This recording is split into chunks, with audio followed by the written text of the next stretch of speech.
এই মক্তবের ভিতরে ভিকটিম আমাকে এখানে দর্শন করে মর্মে মামলাটা করে, অথচ আমি এখানে তখন মক্তবে সে পড়েও না, এবং কি আমার কাছে তার আগে সে পড়ে, কিন্তু তখন অবস্থায় পড়ায় না। এবং এখানে একটা নুরানি চালু ছিল 23 এবং 24 শিক্ষাবর্ষে, তখন নুরানি প্রচলিত এখানে ছিল। এখানে আসসালামু আলাইকুম।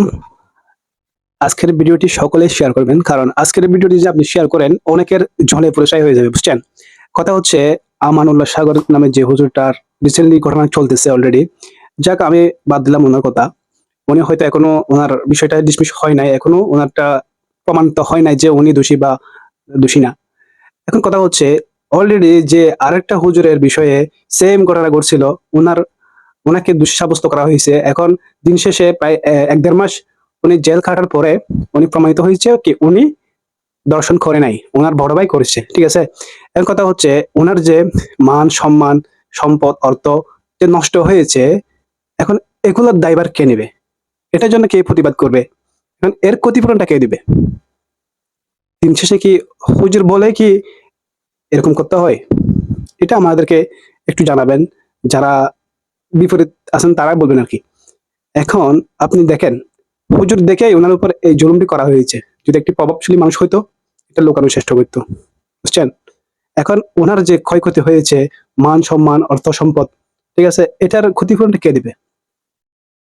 এখন তো প্রমাণ হয়ে গেছে, ঠিক আছে, এখন এটার ক্ষয়ক্ষতির যে লসটা কে দিবে?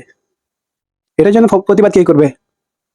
অবশ্যই আপনারা শেয়ার করে দিবেন, অন্তত 70টা মানুষ জানুক যে আলেম সমাজের উপর জুলুম আমরা করা হচ্ছে ফেসবুকে সেটা। সুশীল আছি, তারা কি পারবো এই ইমাম সাহেবের সম্মানটা ফিরাই দিতে?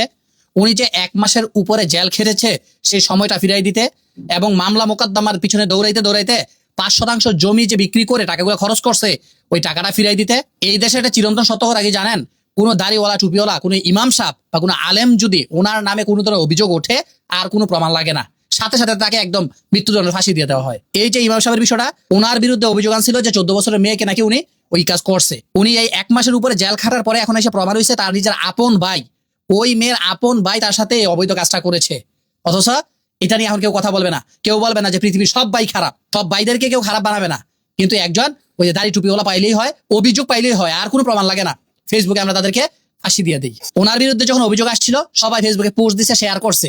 এখন যখন উনি নির্দোষ প্রমাণিত হয়েছে, এখন দেখবেন এগুলো আর কেউ শেয়ার করবে না, এগুলো এইভাবে থেকে যাবে, মাঝে দিয়ে ওনার মান সম্মানটা শেষ। আল্লাহ তাআলা আমাদের মতো অজ্ঞ জাতিকে হেদায়েত দান করুক।